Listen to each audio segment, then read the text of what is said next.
Okay, hi guys, I'm back, and this time it's for the biggest blockbuster in the world, The Last Jedi, and I've seen it now twice, so this is why I didn't post this last week. I wanted to see it again, because I don't know if you're aware, but all over the world it's making incredible amounts of money, but there's been this very strange backlash where the critics have said this film is really good, probably the best Star Wars film or best since Empire, and the local critics and guys on Twitter and everything are saying they really don't like it. So as usual, I'm just going to give you my quick thoughts, then we'll have a break and I'll tell you a little bit more about the film, and then we'll go to spoilers so that you can watch this just enough to know who do you believe and whether to go see it. Now, I really enjoyed this film. I think, in a way, it's kind of strange. If you're a Star Wars fan, you have to see it. Even if you went and hated it, it's just impossible not to see it. So, in that regard, it's almost critic-proof. But I do think it is worth seeing, even for people who aren't into Star Wars, because it's just beautifully made. And I'm going to talk about that all later. So, first point, yep, go see it. And now we're going to talk about it a little bit more in depth. Okay, bye. Right, so Rian Johnson, strange choice to be the guy who's making this film, because he really has much more of an indie kind of background, and as opposed to J.J. Abrams, who made Force Awakens, who is a known Spielberg acolyte and who really is the kind of go-to guy to just get stuff done. Rian Johnson, much more independent. If you look at his films like Brick and Looper, they're always pushing the edge of what you want to say in a film. He takes chances and does things which other people really haven't been doing. The other thing is he has a great eye, especially for action, and this comes out in this film. Johnson makes what I think is by far the most beautiful Star Wars film ever. There is about 30 shots which you could just freeze frame, get a poster, put it up on the wall, looks great. If you're watching this part of it, I assume you might not want to know spoilers, but we are going to talk about some of the things which happen in this film. So this film takes off straight from the last second of the last film, Force Awakens, and just keeps going. So you got all the main players, you got Rey and Finn and Poe Dameron, Luke Skywalker, who was set up at the end of Force Awakens.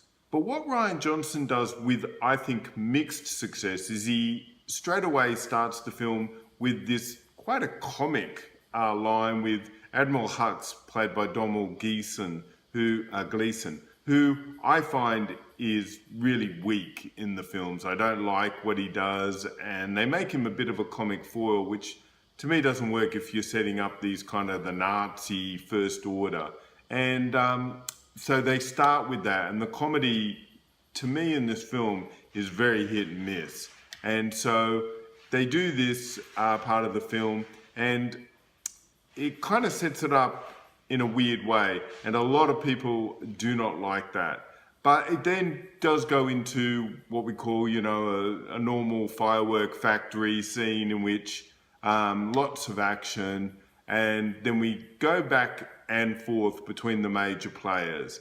And the thing that Rian Johnson tries to do very early on is take what you expect is the big questions to be answered in this film, and he just throws them away and just says, no, we're going to start talking about some bigger things, about what it actually means to have faith in a religion and in heroes, and also where you've got something like The Last Order, which is all based on hate. And very hard not to watch this film through a bit of a Trumpian kind of prism in which ill-tolerant world order is trying to be placed, and people are fighting back. And the people fighting back are quite obviously people of color and lots of women, and, you know, it's very interesting what they do. The film is absolutely beautiful, as I said, and the first thing which strikes you is if you know anything about Star Wars, you'll know that George Lucas loved Akira Kurosawa, and in fact, Star Wars is at least inspired by Kurosawa's film The Hidden Fortress. And what is evident in this is that Rian Johnson has picked up that Kurosawa and just ran with it, because what has happened is he has read throughout all the major set pieces, and the throne room especially is straight out of Ran. I mean, there's just red everywhere, and towards the end there's some scenes on this kind of crystal planet, and just the red just comes through in everything. Also, the way that he shoots Luke Skywalker, he really shoots him almost like how Toshiro Mifune is played in films like Yojimbo and The Last Samurai. And these aren't just coincidences. Johnson has gone in there with a set plan. The acting across the board is strong. And the reason why I hesitated there is there's some of the actors who just get by on charisma. And I'd say Daisy Ridley is one. Oscar Isaacs is a much better actor, but he really is pumping out the charisma for Poe Dameron. And the problem with that is when they don't have scenes which really highlight that charisma, it can kind of get a little bit shaky. And I think that is most evident with Finn, who has a B subplot in this one, in which he has to go off and do this little adventure, and he just doesn't get the chance to do some of that bouncing off the other characters. He is paired with a new character called Rose, played by, I'd never had heard of her, Kelly Marie Tran. She's really, really good. So they're a good kind of couple in a way, but that whole subplot is just very bad. And in fact is one of the big problems with the film. By far, the best acting in the film, well, there's two really good performances.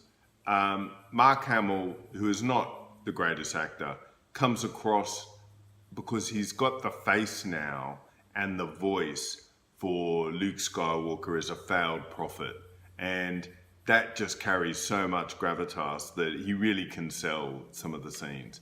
But by far, the best acting I've ever seen in the Star Wars films, and I don't even think it will become even debatable, is Adam Driver as Kylo Ren. He steals every scene, he steals the whole film. He is the pivot for the whole film, because he can do more with one look of his eyes and show the inner conflict, the anguish, the hatred, the pain. Unbelievable. He just blows everyone else off the screen. And you can now see why in The Force Awakens, he plays that surly kind of teenager, and it gets a bit wearing. Now it's evolving, and it's magnificent. You could really just watch it just for his performance alone. The film is way too long. I just mentioned it a little bit before.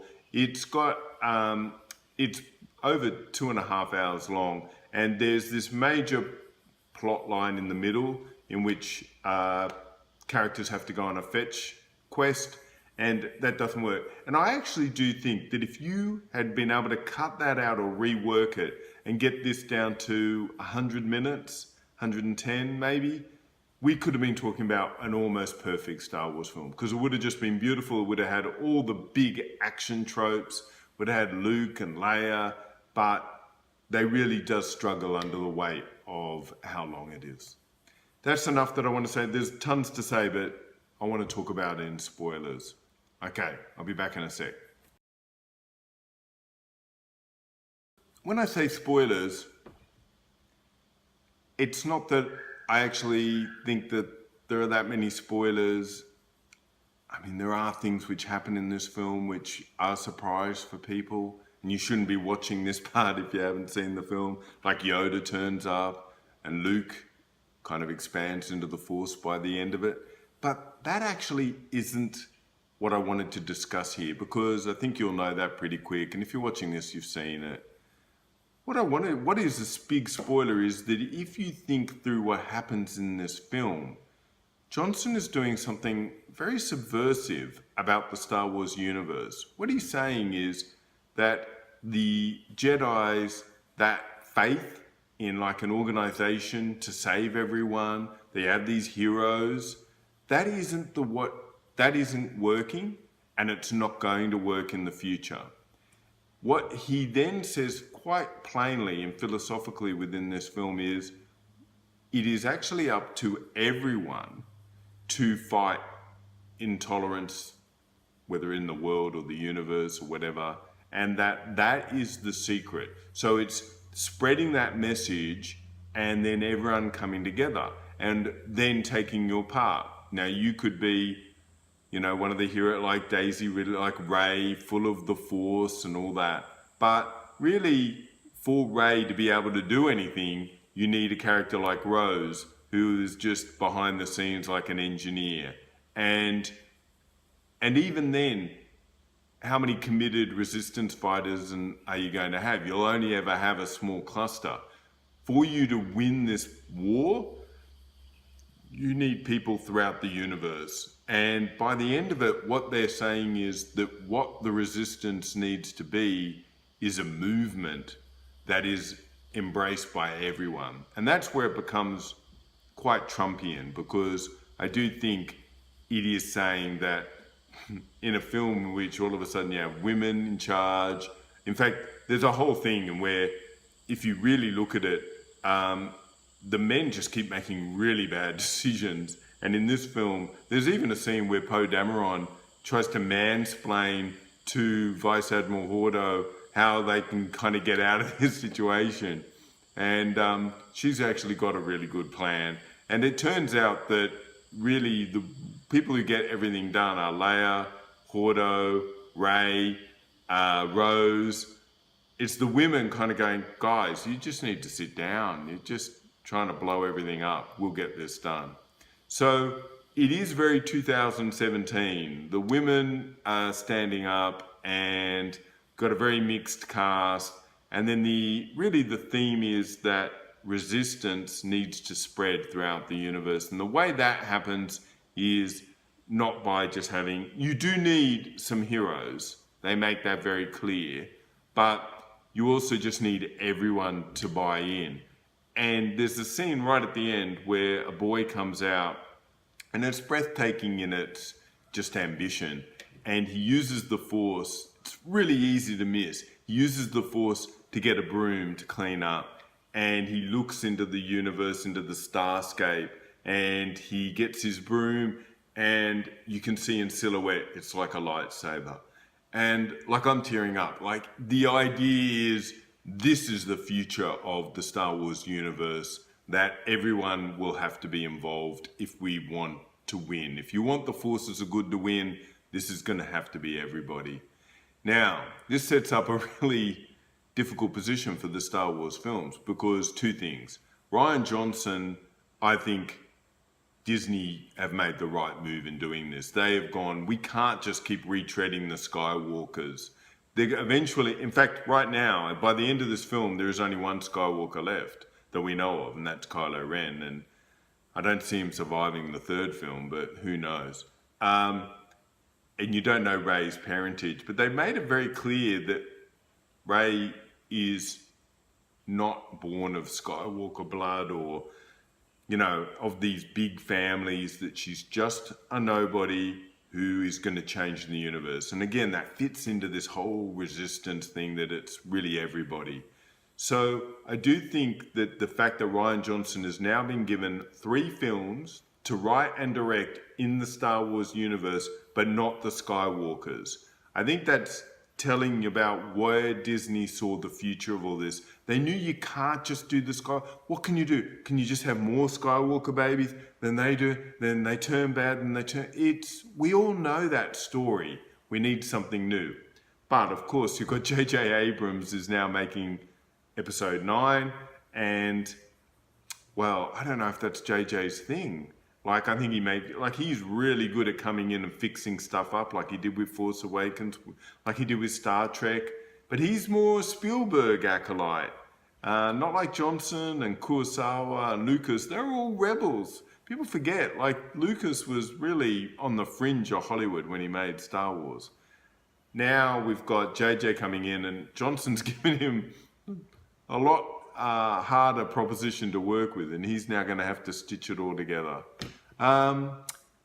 Look, this is just a very good film, a masterful film, but there's a great film buried in it, and I think some kid's going to just get in there and edit out that B plot line, that whole Casino Cantino thing, which I hated. Cut Benicio del Toro out. I hate his character. If you could get this down to a lean 100, I reckon you'd have the best Star Wars film ever, or at least equal to Empire. So that's it for today. I haven't been around for a little while. I've got tons of stuff which I want to do, another book review and some other different things. Please subscribe on Twitter at Guru Eden, and I'll talk to you soon. Okay, bye.